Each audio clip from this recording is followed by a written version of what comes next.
خوش قسمت ہے وہ جو جنت میں جائیں اور بدقسمت ہے وہ جو اللہ کو ناراض کر کے جہنم میں جا پہنچے. جو جہنم میں جائیں گے ان کے لیے زندگی زندگی نہیں ہوگی اور موت موت نہیں ہوگی، نہ جینے والوں میں شمار ہوں گے اور نہ مرنے والوں میں، کیونکہ وہاں کی سزائیں ہی بہت سخت ہوں گی. السلام علیکم ورحمۃ اللہ وبرکاتہ. نحمده ونصلی علی رسولہ الکریم، اما بعد فاعوذ باللہ من الشیطان الرجیم. بسم اللہ الرحمن الرحیم.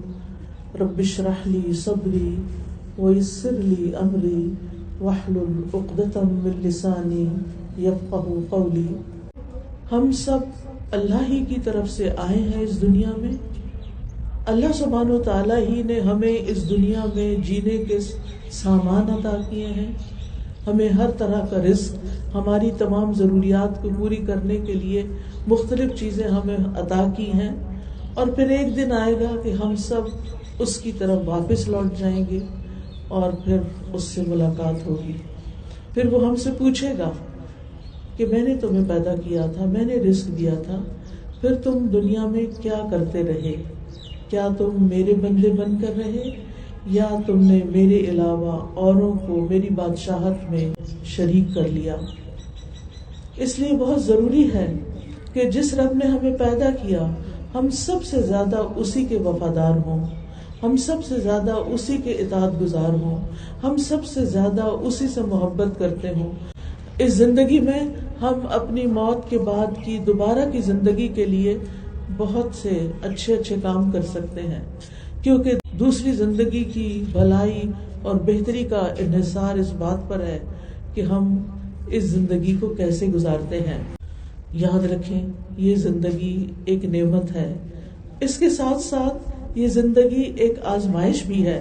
وہ ذات جس نے موت اور زندگی کو پیدا کیا تاکہ وہ تمہیں آزما کر دیکھے کہ تم میں سے کون اچھے عمل کرنے والا ہے، اور وہی سب پر غالب بے حد بخشنے والا ہے.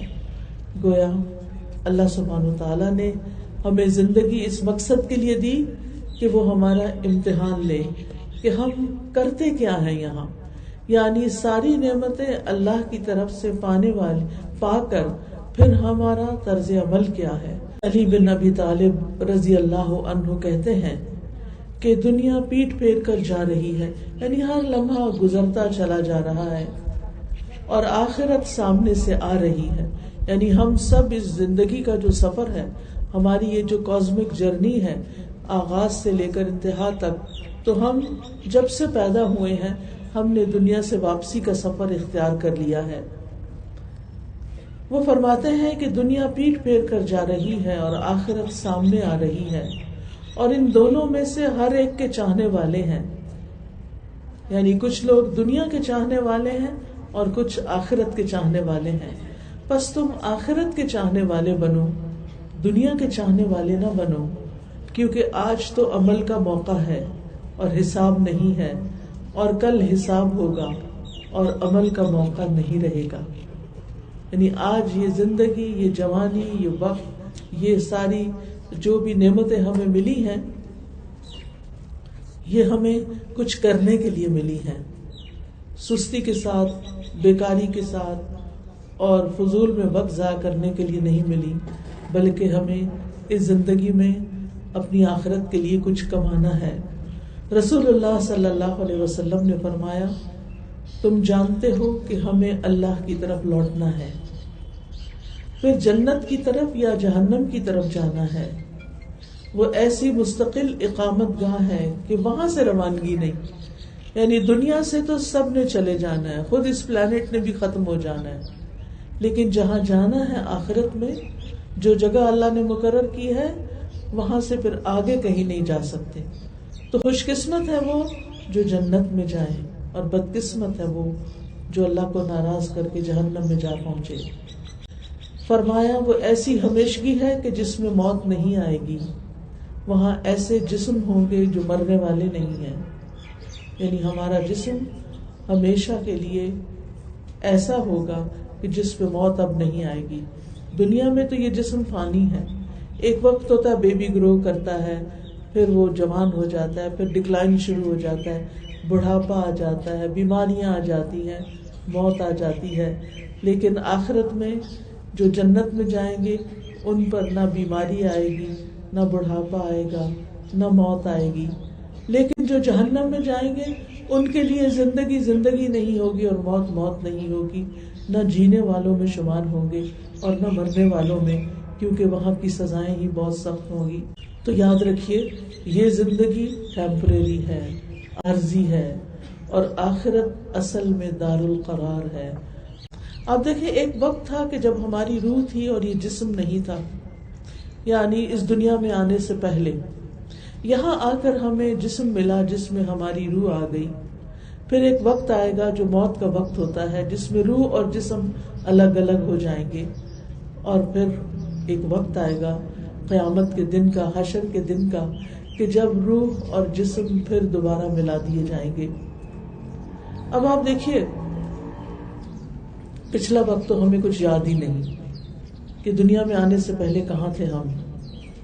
یہ وقت محدود سا وقت ہے، چند سال، 40 50 60 70 100 سال لگا لیں اپنی زندگی، بس 100 سال. حالانکہ 100 میں بھی 100 تک تو بہت گنے چنے لوگ پہنچتے ہیں، اور وہ جو پہنچتے ہیں وہ بھی زندگی نہیں ہوتی، وہ بھی وبال جان ہی بن جاتی ہے. اس کے بعد قبر کی زندگی. آپ کبھی قبرستان کے پاس سے گزرے، آپ نے دیکھا ہوگا کئی قبریں اتنی پرانی ہو چکی ہوتی ہیں کہ بالکل بیٹھ چکی ہوتی ہیں. کسی کا پرانا بوسیدہ سا پتھر کھڑا ہوتا ہے، معلوم نہیں کب سے ان قبروں میں ہے. اور ہم جانتے ہیں کہ اس دنیا کی تاریخ کچھ ہزار سال ہی پرانی، 6000 سال لگا لیں، 8000 سال، 10,000 سال لگا لیں. تو کچھ لوگ 10,000 سال سے مرنے کے بعد زمین میں ہیں، اسی زمین نے ان کو سمیٹا ہوا ہے. پھر قیامت کا دن آئے گا اور حشر کا ایک دن 50,000 سال کے برابر ہے، اور پھر ہمیشگی کی زندگی شروع ہو جائے گی. آپ سوچئے ان میں سے سب سے چھوٹی زندگی کون سی؟ یہ زندگی جو اس وقت ہم گزار رہے ہیں یہ سب سے چھوٹی ہے. جب انسان مرنے کے بعد آخرت میں جائے گا تو کہے گا کہ لم یلبثوا الا عشیۃ او ضحاھا، کہ دنیا میں صبح کا ایک پہر یا شام کا ایک پہر ٹھہر کے آئے. یعنی آخرت کی لمبی زندگی کے مقابلے میں یہ دنیا کی زندگی تو ایک دن کے برابر بھی ان کو نہیں لگے گی، دن کا بھی ایک حصہ لگے گی. تو آپ سوچئے عقل مند ہے وہ شخص جو اس تھوڑی سی زندگی میں اللہ کی مرضی کے مطابق اپنے دن رات گزارے. اس کے بعد قبر کی زندگی میں وہ 100 سال ہے یا 1000 سال ہے، ہمیں نہیں پتا کب قیامت کب آئے گی، کیونکہ جب قیامت آئے گی تو اس وقت قبریں کھول دی جائیں گی. اور پھر حشر کے میدان میں کتنا ہمیں کھڑے ہونا ہے، ہمارا حساب کب ہوگا، ہم کب فارغ ہوں گے، ہم کب اگلی منزل تک پہنچیں گے، یہ تو اللہ ہی جانتا ہے. لیکن اس کے بعد پھر جو بھی انجام ہے، تو آپ سوچئے کہ اس کی بھلائی اور بہتری کا انحصار اس پہ ہے کہ ہم اس چھوٹی سی زندگی میں جو صبح یا شام کا ایک حصہ ہے اس میں کیا کرتے ہیں. کیا اللہ تعالیٰ کو راضی کرتے ہیں یا ناراض کرتے ہیں، ہم کیسی زندگی گزارتے ہیں. کیا ہم اللہ کے حق ادا کرتے ہیں اور بندوں کے حق ادا کرتے ہیں، یا ایسے ہی بس اپنی منمانی کرتے ہوئے زندگی گزار کے چلے جاتے ہیں. اصل گھر وہاں ہے، اصل زندگی وہاں ہے، اصل قرار اور ٹھکانہ وہاں ہے. اس لیے عقل مند ہے وہ جو اس جگہ کو گھر سمجھ کر اس کی تیاری میں لگے رہتے ہیں. اور پھر سورۃ الاعلیٰ میں بھی اللہ تعالیٰ اس بات کو کچھ یوں فرماتے ہیں، بلکہ تم دنیا کی زندگی کو ترجیح دیتے ہو جبکہ آخرت کہیں بہتر اور زیادہ باقی رہنے والی ہے. اور اسی طرح آخرت کی کامیابی اصل کامیابی ہے. دنیا میں انسان کی زندگی میں کئی ایک کامیابیاں اور ناکامیاں آتی ہیں، کبھی وہ کامیاب ہوتا ہے خوش ہوتا ہے، کبھی ناکام ہوتا ہے اداس ہوتا ہے، لیکن یہ ٹیمپریری چیزیں ہیں. آخرت میں جو کامیاب ہو گیا وہ اصل میں کامیاب ہے. اور وہ اس کی کامیابی کیا ہے اصل میں؟ اللہ تعالیٰ فرماتے ہیں ہر جان موت کو چکھنے والی، یعنی موت ہر ایک پر آئے گی، اور تمہیں تمہارے اجر قیامت کے دن ہی پورے دے دیے جائیں گے.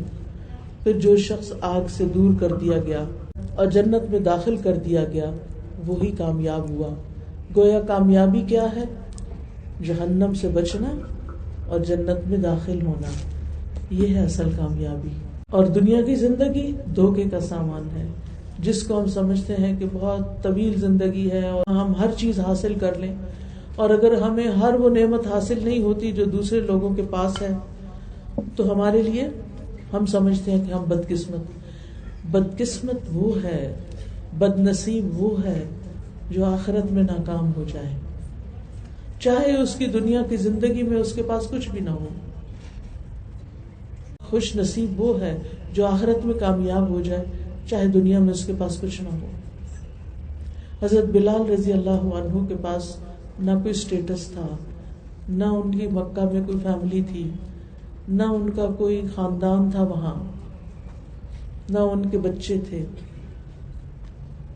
لیکن ہم سب کے دلوں میں ان کی کتنی محبت ہے. اور اس محبت کی وجہ کیا ہے؟ ان کا ایمان، ان کا اللہ کے راستے میں تکلیفیں اٹھا کر بھی استقامت اختیار کرنا.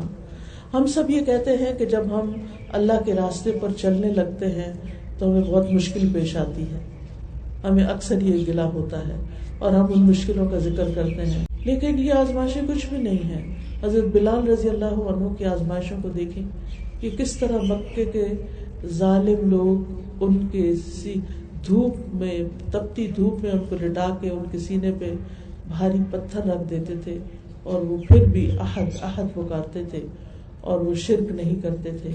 ایک اللہ کو جب انہوں نے مان لیا، ایمان ان کے دل میں داخل ہو گیا، تو پھر اس کے بعد ان کے نزدیک دنیا کی کوئی چیز اہم نہیں رہی. ہماری مشکل یہ ہے کہ ہم جانتے بھی ہیں کہ آخرت ہے، ہم مانتے بھی ہیں کہ حساب کتاب ہوگا، اس کے باوجود ہم پرواہ نہیں کرتے کہ ہم کیسی زندگی بسر کر رہے ہیں، وہ جو ہمیں آخرت میں کامیاب کرے گی یا وہ جو ہمیں آخرت کی ناکامی کی طرف لے جانے والی ہے. تو اصل کامیاب وہ ہے جو آخرت میں کامیاب ہو گیا. اس لیے ہمیں اس زندگی میں اپنی آخرت کے لیے کمانا ہے. اس کے لیے اللہ سبحانہ وتعالیٰ سورۃ الحشر میں ہم سے فرماتے ہیں، اے ایمان والو اللہ سے ڈرو، اور ہر ایک کو یہ دیکھنا چاہیے کہ اس نے کل کے لیے کیا سامان کیا ہے، یعنی اپنی آخرت کے لیے کیا تیار کیا ہے. اور ہمیں بھی یہ دیکھنا چاہیے، یہ اللہ سبحانہ وتعالیٰ ہم سے فرما رہے ہیں، ہر شخص کو یہ دیکھنا چاہیے کہ اس نے کل کے لیے کیا کیا ہے، کیا سامان تیار کیا ہے.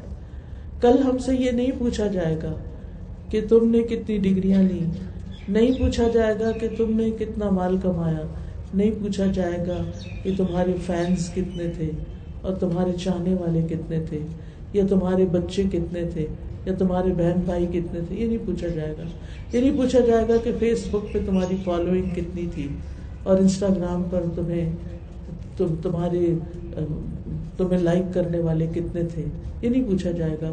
اور نہ اس کے مطابق ہمیں کوئی کامیابی کا پروانہ دیا جائے گا، بلکہ یہ دیکھا جائے گا کہ ہم اس زمین پر رہتے ہوئے اللہ سبحانہ وتعالیٰ کو خوش کرنے والے کتنے کام کر کے آئے. اس کا یہ مطلب نہیں کہ ہم ڈگری نہ لیں، اس کا یہ مطلب نہیں ہم شادی نہ کریں اور بچے نہیں پیدا کریں کیونکہ ہم سے یہ نہیں پوچھا جائے گا بچے کتنے تمہارے. یہ نہیں مطلب اس کا. اس کا مطلب یہ ہے کہ ہم جو کچھ بھی کریں صحیح طریقے سے کریں، سچائی کے ساتھ کریں، اخلاص کے ساتھ کریں. ہر وہ کام جس میں اللہ تعالیٰ کی رضا شامل ہو جائے، اللہ تعالیٰ کے بتائے ہوئے طریقے کے مطابق ہم کریں، وہی کام عبادت بن جاتا ہے. کسی بھی کام کو اگر آپ عبادت بنانا چاہیں تو اس میں 2 چیزوں کا خیال رکھیں. نمبر 1، نیت اچھی ہو، اللہ کی رضا کے لیے کریں، اللہ سبحانہ تعالیٰ کی عبادت سمجھتے ہوئے کریں. اور دوسری طرف اس کا طریقہ ٹھیک ہو. آپ دیکھیں گے کہ ہر بات ہماری عبادت اور ہر کام ہمارا عبادت. ہمارا دین اتنا خوبصورت دین ہے. ہمارے دین میں دین اور دنیا الگ الگ نہیں ہے. یہ 2 چیزیں ہمیں سیکھنے کی ہیں. مثال کے طور پر آپ اپنے گھر میں اپنی والدہ کا ہاتھ بٹاتی ہیں، اس وقت آپ کی نیت کیا ہونی چاہیے؟ کیا سوچ کے کرتی ہیں؟ خدا خوش ہو جائے. عام طور پر تو یہی کرتے نا کہ میں اپنی ماں کی خوشی کے لیے کرتی ہوں، لیکن اس کے پیچھے کیا ہونا چاہیے ہمارے دل میں؟ اپنے رب کو خوش کرنا. میں یہ کام جو کر رہی ہوں اس سے میرا رب خوش ہوتا ہے. انسانوں میں ماں کا درجہ بہت بڑا ہے، لیکن اللہ سبحانہ و تعالیٰ کا درجہ ماں سے بھی بڑا ہے. حدیث میں آتا ہے ایک شخص ایک بستی سے نکلا، اپنی بستی سے نکلا اور وہ دوسری بستی میں جا رہا تھا کسی سے ملاقات کرنے کے لیے جس سے وہ اللہ کی خاطر محبت کرتا تھا اور اللہ کی رضا کے لیے جا رہا تھا. تو راستے میں اللہ تعالیٰ نے ایک فرشتہ مقرر کیا جو انسان کی شکل میں اس کے پاس آیا اور اس نے اس سے پوچھا تم کدھر جا رہے ہو؟ اس نے کہا میں فلاں بستی میں جا رہا ہوں. اس نے پوچھا کیوں جا رہے ہو؟ کہا مجھے اس سے اللہ کی خاطر محبت ہے، میں اس کی ملاقات کے لیے جا رہا ہوں. کہا کوئی اور مقصد؟ کا کوئی مقصد نہیں، بس اللہ کی خاطر محبت ہے، اللہ کی خاطر جا رہا ہوں. تو اس فرشتے نے اس شخص کو خوشخبری دی کہ جس کی خاطر تم جا رہے ہو اور جس کی محبت میں تم جا رہے ہو وہ تم سے محبت کرتا ہے. یعنی جو شخص اللہ کی محبت میں کام کرتا ہے اللہ تعالیٰ اس سے محبت کرتا ہے. عقل مند وہ ہے جو اپنے لیے اپنی آخرت کی زندگی کے لیے اس دنیا سے زیادہ راہ اکٹھا کر رہا ہے، کیونکہ اس کو پتا ہے کہ مرنے کے بعد قبر میں بھی نیک اعمال ساتھ جائیں گے. جب انسان مرتا ہے نا تو اس کے بچے اس کو بس قبرستان تک لے جاتے ہیں. بیٹے ہوتے ہیں نا یا رشتے دار ہوتے ہیں وہ قبرستان تک جاتے ہیں، اس سے آگے نہیں جاتے، واپس آ جاتے ہیں. چاہے ایک دن بھی دو لوگ مرے نا تو دونوں کو ایک قبر میں نہیں ڈالتے، ہر ایک کی قبر کیا ہوتی ہے؟ الگ الگ ہوتی ہے. یہاں سے انسان تنہا ہو جاتا ہے، اکیلا ہو جاتا ہے، چاہے دنیا میں کتنی بھی رونقوں میں ہو. اس کا مال بھی پیچھے رہ جاتا ہے، جو بینک میں وہ بینک میں رہ جاتا ہے، جو گھر میں وہ گھر میں رہ جاتا ہے. حتیٰ کہ جب کوئی فوت ہوتا ہے نا، جب کوئی خاتون فوت ہوتی ہے تو کس طرح اس کی چوڑیاں اتاری جاتی ہیں، کس طرح اس کی انگوٹھی اتاری جاتی ہے. جب ہم زندہ سلامت ہوتے کوئی اتارے تو صحیح. کبھی ہوتا ہے نا کوئی بچے آ کے ایسے کھیل کھیل میں اتارنے کچھ کے تو ہم اپنا ہاتھ پیچھے کر لیتے ہیں، نہیں یہ نہیں، یہ مت کرو، یہ سونے کی انگوٹھی ہے، ہیرے کی انگوٹھی ہے، گم جائے گی، نقصان ہو جائے گا. لیکن اس وقت کوئی بھی زیور، چھوٹے سے چھوٹا بڑے سے بڑا، سب اتار لیا جاتا ہے. اچھے سے اچھے کپڑے بھی اتار لیے جاتے ہیں اور سفید چادروں میں لپیٹ کے چھوڑ دیا جاتا ہے، یعنی قبر تک چھوڑ آتے ہیں.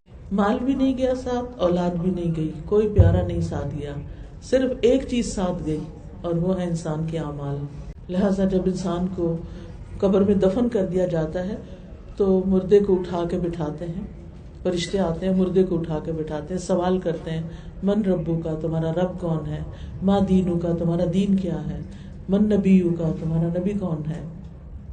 اگر جواب صحیح ہو جائے تو پھر وہ اس کو چھوڑ دیتے ہیں اور پھر سر کی طرف نماز آ جاتی ہے، دائیں طرف روزہ آ جاتا ہے، بائیں طرف زکوٰۃ آ جاتی ہے اور دیگر نیک کام جو لوگوں سے اچھائیاں بھلائیاں کی ہوتی ہیں وہ پاؤں کی طرف آ جاتے ہیں. اور اس طرح اس مردے کو اسی کے نیک اعمال چاروں طرف سے پروٹیکٹ کرتے ہیں اور کوئی عذاب نہیں آنے دیتے اس کی طرف. لیکن اگر ہماری نمازیں ہی پوری نہیں ہیں، ہم دنیا کے کاموں میں لگ کے نماز ہی چھوڑ دیتے ہیں، صبح غفلت سے سوئے رہتے ہیں، رات کو نیند آ گئی نماز چھوڑ کے سو گئے، نہیں، یہ ایک ایک نماز کا حساب ہوگا اور قبر میں یہ اسی نماز سے روشنی ہوگی، یہ قرآن کی تلاوت سے روشنی ہوگی.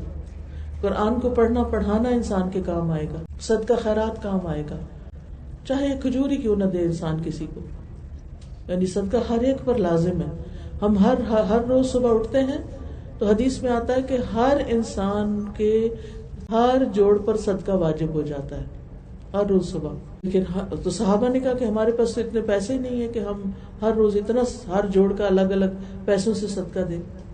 تو اس پر نبی صلی اللہ علیہ وسلم نے ان کو مختلف نیکی کے کام بتائے کہ یہ سب صدقہ ہیں، اور اگر 2 رکعت چاشت کے یا اشراق کے پڑھ لیے جائیں تو سارے جوڑوں کا صدقہ ہو جاتا ہے.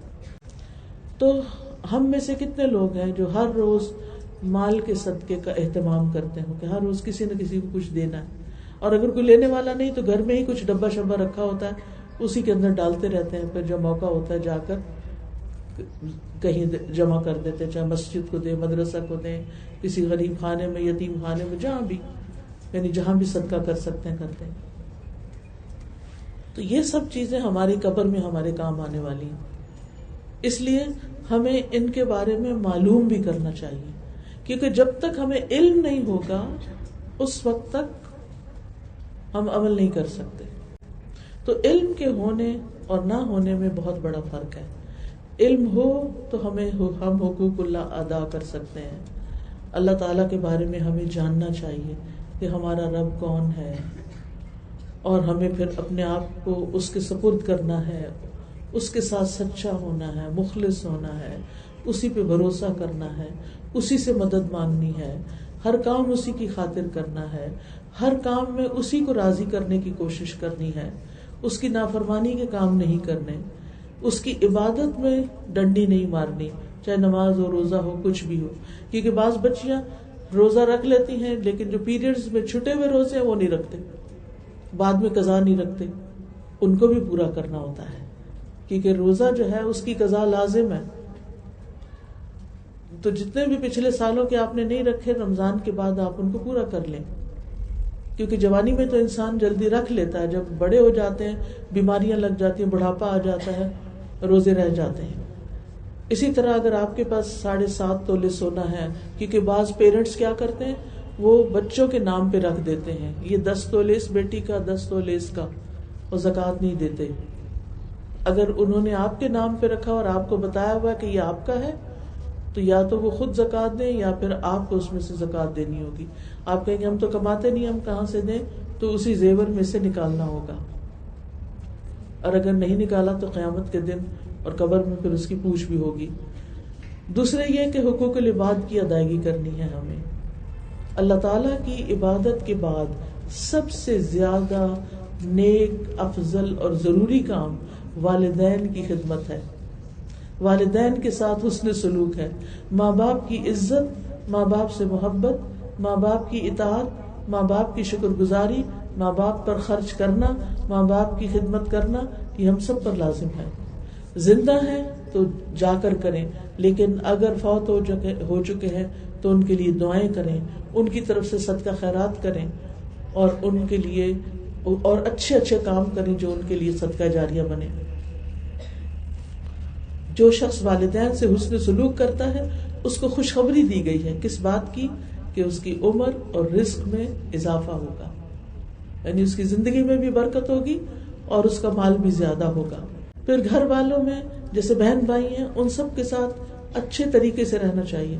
لڑائی جھگڑے، فتنے فساد اور ایک دوسرے کے ساتھ بدتمیزی، بد اخلاقی نہیں کرنی.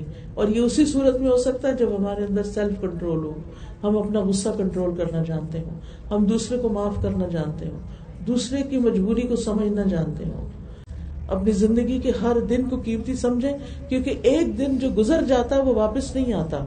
جب موت آئے گی تو انسان کہے گا کاش تھوڑا سا وقت اور مل جائے. اگر پوری دنیا کی دولت بھی دے تو 1 منٹ بھی نہیں مل سکتا. آج بہت سے منٹس ہیں ہمارے پاس، لہٰذا ان کو صحیح طور پر استعمال کریں.